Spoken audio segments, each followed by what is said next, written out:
ওম নমঃ শিবায়। জয় শিবশম্ভু। বন্ধুরা, মহাশিবরাত্রি আসন্ন।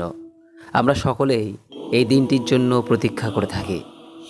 ব্রতের মধ্যে সর্বশ্রেষ্ঠ ব্রত হিসেবে গণ্য করা হয় এই মহাশিবরাত্রির ব্রতকে। কারণ শাস্ত্রে বলা হয়েছে, হাজার হাজার অশ্বমেধ যজ্ঞ বা শত শত তীর্থ ভ্রমণ করে যে পুণ্য অর্জন করা যায় না, শুধুমাত্র ভক্তি ভরে এই একটি রাত্রি জাগরণ এবং উপবাস করলে সেই পরম পুণ্য লাভ করা সম্ভব। এটি কেবল একটি সাধারণ তিথি নয়, এটি হলো জীবাত্মার সঙ্গে পরমাত্মার মিলনের এক মহালগ্ন। ভাগ্য বদলানোর এমন সুযোগ বছরে একবারই আসে। বন্ধুরা, এই বছর 2026-এ মহাশিবরাত্রি ঠিক কত তারিখে পড়েছে, কোন দিন পালন করা প্রয়োজন, এই প্রশ্নটা অনেকের মনের মধ্যেই ঘুরপাক খাচ্ছে। মহাশিবরাত্রি 15ই ফেব্রুয়ারি রবিবার নাকি 16ই ফেব্রুয়ারি সোমবার? সোশ্যাল মিডিয়া এবং বিভিন্ন পঞ্জিকাতে নানা রকম তথ্য দেখে অনেকেই বিভ্রান্ত হচ্ছেন। কেউ বলছেন রবিবার উপোস, আবার অনেকেই বলছেন সোমবার শিবের বার, তাই সোমবারই শিবরাত্রি। আজকের এই ভিডিওতে আমি আপনাদের সমস্ত বিভ্রান্ত দূর করব শাস্ত্র এবং পঞ্জিকার অকাট্য প্রমাণ দিয়ে। আজকের এই ভিডিওতে আপনারা জানবেন এই বছর 2026-এর শিবরাত্রির সঠিক তারিখ এবং উপবাসের সময়, কেন এই বছরের শিবরাত্রি অন্যান্য বছরের চেয়ে আলাদা এবং শক্তিশালী, 4 প্রহরের পূজার সঠিক সময়সূচি, এবং ভিডিও শেষে বলবো ব্রতভঙ্গের সঠিক নিয়ম এবং কিভাবে এই ব্রত পালন করবেন। আশা করি আজকের এই ভিডিওটি সম্পূর্ণ দেখার পর 2026-এর শিবরাত্রি নিয়ে যাবতীয় প্রশ্নের উত্তর আপনি পেয়ে যাবেন। তাই ভিডিওটি সম্পূর্ণ মনোযোগ সহকারে দেখুন এবং শেষ পর্যন্ত দেখুন। নমস্কার দর্শক বন্ধুরা, অমৃত কথা এই চ্যানেলে জানাই আপনাদের সুস্বাগতম। ভারতীয় দর্শন, শাস্ত্র এবং বিভিন্ন দেবদেবীর পূজা অর্চনা পদ্ধতি এই চ্যানেলের মূল আলোচনার বিষয়বস্তু। বন্ধুরা, প্রথমেই আসি আসল প্রশ্নে। শিবরাত্রির উপবাস কবে, 15 নাকি 16? শাস্ত্র কি বলছে? শাস্ত্র বলছে ফাল্গুন মাসের কৃষ্ণপক্ষের চতুর্দশী তিথিতে, যেই রাতে নিশীথকাল অর্থাৎ গভীর রাত ব্যাপ্ত থাকে, সেই দিনই মহাশিবরাত্রি পালন করতে হয়। 2026 সালে চতুর্দশী তিথি শুরু হচ্ছে 15ই ফেব্রুয়ারি রবিবার বিকেল 4:49 থেকে, এবং এই তিথি থাকবে পরের দিন 16ই ফেব্রুয়ারি সোমবার সন্ধ্যা 5:33 পর্যন্ত। ফলে রবি এবং সোম উভয় দিনই চতুর্দশী তিথি থাকছে। আর এখানেই জটিলতা তৈরি হয়েছে, কারণ আমরা সকলেই জানি সোমবার দিন হলো শিবের দিন, আর এই সোমবার দিন চতুর্দশী থাকায় হয়তো সোমবার দিনটিকে বেছে নেবেন। কিন্তু বন্ধুরা, শিবরাত্রি মানে হলো শিবের রাত্রি, অর্থাৎ যেই রাতে চতুর্দশী তিথি প্রবল থাকে সেই দিনই ব্রত পালনীয়। যেহেতু 15ই ফেব্রুয়ারি রবিবার দিন সন্ধ্যা থেকেই চতুর্দশী তিথি পড়ে যাচ্ছে এবং তা সারা রাত্রি থাকছে, অর্থাৎ নিশীথকাল বা মধ্যরাতে আমরা 15 তারিখেই চতুর্দশী পাচ্ছি। অন্যদিকে 16ই ফেব্রুয়ারি সূর্যাস্তের পর কিছুক্ষণ চতুর্দশী থাকলেও রাতে কিন্তু এই চতুর্দশী থাকছে না, অমাবস্যা পড়ে যাচ্ছে। তাই চূড়ান্ত সিদ্ধান্ত হলো এবছর 2026 সালে গৃহস্থ এবং সন্ন্যাসী সকলের জন্য শিবরাত্রি পালিত হবে 15ই ফেব্রুয়ারি রবিবার দিন। তাহলে একটি প্রশ্ন হয়তো আপনাদের মনের মধ্যে আসতে পারে যে পঞ্জিকাতে আপনি হয়তো দেখলেন গোস্বামী মতে লেখা রয়েছে সোমবার অর্থাৎ 16ই ফেব্রুয়ারি ব্রত পালনের কথা। এই বিষয়টি আসলে কি? বন্ধুরা, যারা বিশেষ গুরু বা সম্প্রদায়ের দীক্ষা নিয়েছেন এবং গোস্বামী মত কঠোরভাবে মেনে চলেন, তারা তাদের গুরুর নির্দেশ মেনে 16 তারিখে ব্রত রাখতে পারেন, তাতে কোনো দোষ নেই। কিন্তু 90% মানুষের জন্য 15 তারিখই হলো সঠিক এবং শ্রেষ্ঠ সময়। আশা করি এই বিষয়ে আপনাদের মনের মধ্যে আর কোনো দ্বন্দ্ব নেই। বন্ধুরা, তারিখ তো জানলেন, কিন্তু কেন আমরা এই রাত্রি জেগে থাকি? এর পেছনে লুকিয়ে আছে এক অলৌকিক পুরাণ কথা। আর এই বিষয়টি না জানলে শিবরাত্রি করা না করা সমান। শিব পুরাণ অনুসারে শিবরাত্রির রাত্রি হলো সেই পবিত্র রাত যখন নিরাকার পরম ব্রহ্ম শিব প্রথমবারের মতো লিঙ্গরূপে আবির্ভূত হয়েছিলেন। আবার অন্য মতে এই মহানিশীতেই দেবাদিদেব মহাদেব এবং মা পার্বতীর শুভ বিবাহ সম্পন্ন হয়েছিল। প্রকৃতি এবং পুরুষের মিলনের রাত এটি। কিন্তু এই শিবরাত্রি হওয়ার পেছনে সবথেকে যে গুরুত্বপূর্ণ কাহিনীটি সেটি আমাদের প্রায় সকলেরই জানা, আর তা হলো সাধারণ এক শিকারীর গল্প, যার নাম ছিল লুব্ধক। একবার বনের শিকারে গভীর বনে পথ হারিয়ে লুব্ধক এক বেলগাছের ডালে আশ্রয় নেয়। নিচে ছিল একটি শিবলিঙ্গ, যা লুব্ধক জানত না।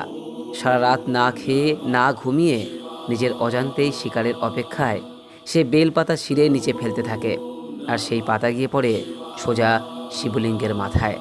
আর এই দিনটি ছিল মহাশিবরাত্রির দিন।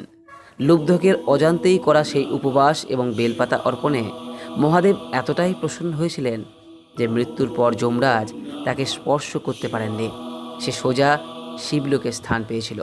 চিন্তা করুন, অজান্তে ব্রত পালন করে যদি এই ফল পাওয়া যায়, তবে আমরা যারা জেনে বুঝে ভক্তি ভরে এই 15ই ফেব্রুয়ারি রাত্রি জাগরণ করব, মহাশিবরাত্রি পালন করব, মহাদেব তাদের কেই না দিতে পারেন।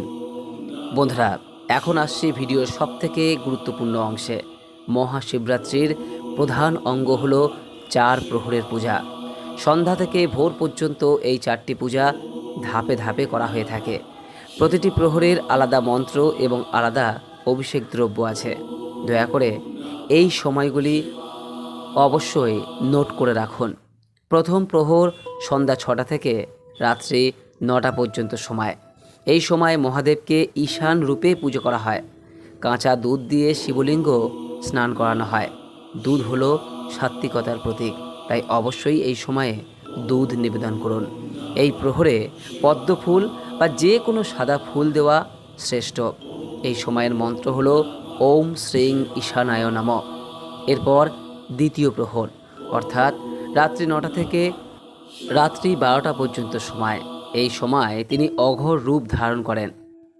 এই সময় টক দই দিয়ে স্নান করান। দই আমাদের জীবনে স্থিতি এবং সমৃদ্ধি আনে। এই সময়ে অপরাজিতা বা নীলকণ্ঠ ফুল অর্পণ করা সবথেকে শুভ। এই সময়ের মন্ত্র হলো ওম হ্রিং অঘরায় নমঃ। এরপর তৃতীয় প্রহর, রাত্রি 12টা থেকে ভোর রাত্রি 3টে পর্যন্ত সময় এই তৃতীয় প্রহর।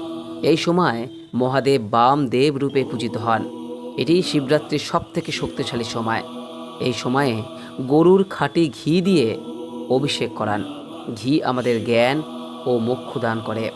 এই সময়ে ফুল হিসেবে আকন্দ বা ধুতরা ফুল মহাদেবকে নিবেদন করুন। এই সময়ের মন্ত্র হল ওম হ্রিং বামদেবায় নমঃ।